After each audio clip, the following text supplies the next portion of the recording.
Hey guys, it's Ben, Pro Say Coach.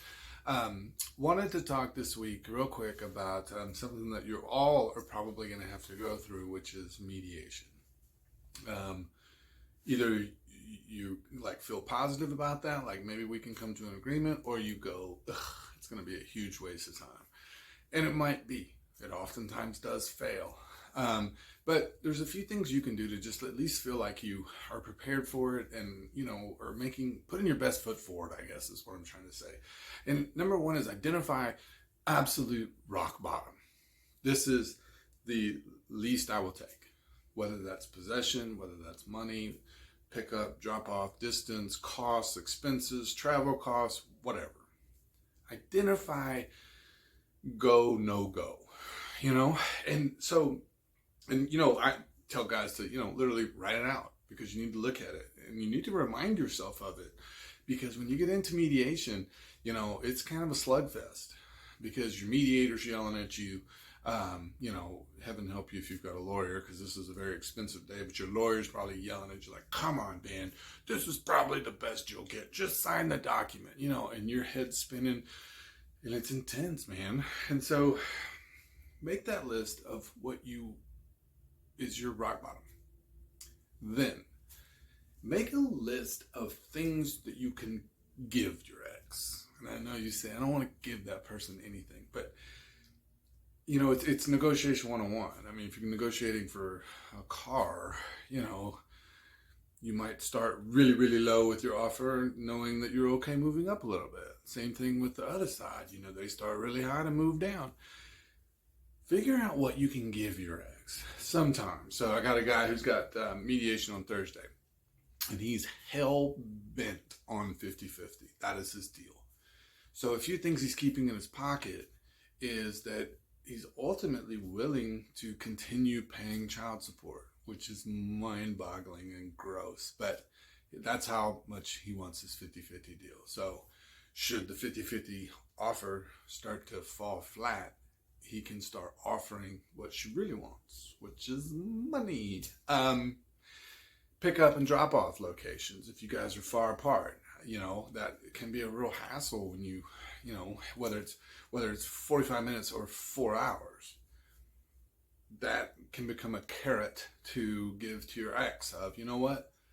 I'll do this much of the pickup and drop off. I'll pay these costs, whatever that is. And hopefully your mediator can kind of help you figure out when to offer these things, because you can't offer them, right? Like first out of the bat, because if you offer that, they're just going to want more. Same as what you did. If your ex comes out and says, I'll give you $500, you say about $750. So you got to be strategic with how you kind of lay out your offers, but think about those things that your ex really wants. Every situation is so unique, and I always say that the driving number one and number two reasons for strife is money and control. It is not children. So that's just a hard fact from a guy who does this every day, and no lawyer will tell you that, because they're going to feed your passion. Well, of course it's about your children. Let's fight a whole bunch and give me a whole bunch of money, and I'm going to fight for your kids. Not about kids most of the time. Yes, they're a big part of things. Yes, you're worried about them. Yes, you need things to be, safe and controlled. But the emotional driver is typically money and control. So be honest, both with yourself and about your ex, and what is driving that person. What do they really want? How do you give them as much as you can to give them what they want, while you still stay above your deal breaker, right? So mediation can be a booger. Oh, one other thing I wanted to add. Bring some of your most damning and telling evidence, motions, etc. If your mediator's worth a damn, they will look at it and they will go, holy cow, you've got pictures of your ex, passed out with needle in his arm. That's not good. And when they go across the hall, they will advocate for you and say, dude, you're going to get smoked. She's got pictures of you with needles in your arm. What the hell is wrong with you? You need to take a deal and you need to move on. Okay, so use them. Mediators are overwhelmingly lawyers. And so they, they know how the judge in question typically is going to rule, or, what his tendencies are, and use them to your advantage. Bring the things that you want. And also bring, if a mediation is an opportunity for everything to stop. Everything's over. We all go home, deal's done. Everything's over. We can resume our quiet life. One threat that is effective is to bring the 6 motions you might be thinking about filing if things fall apart today.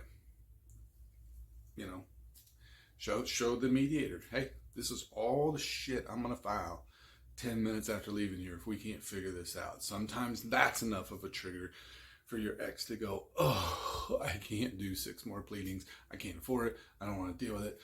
I'm out. Okay, I'll take the deal. So, put thought into mediation. Don't just strut in there like you own the place and just go, whatever, this is what I'm going to get or else. No, be smart.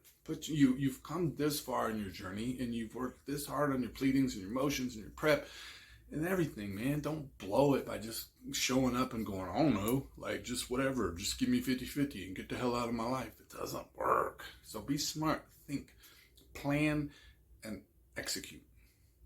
All right, guys. Again, my name is Ben. You can find me anytime at prosaycoachtx.com. I hope to hear from you. Talk soon.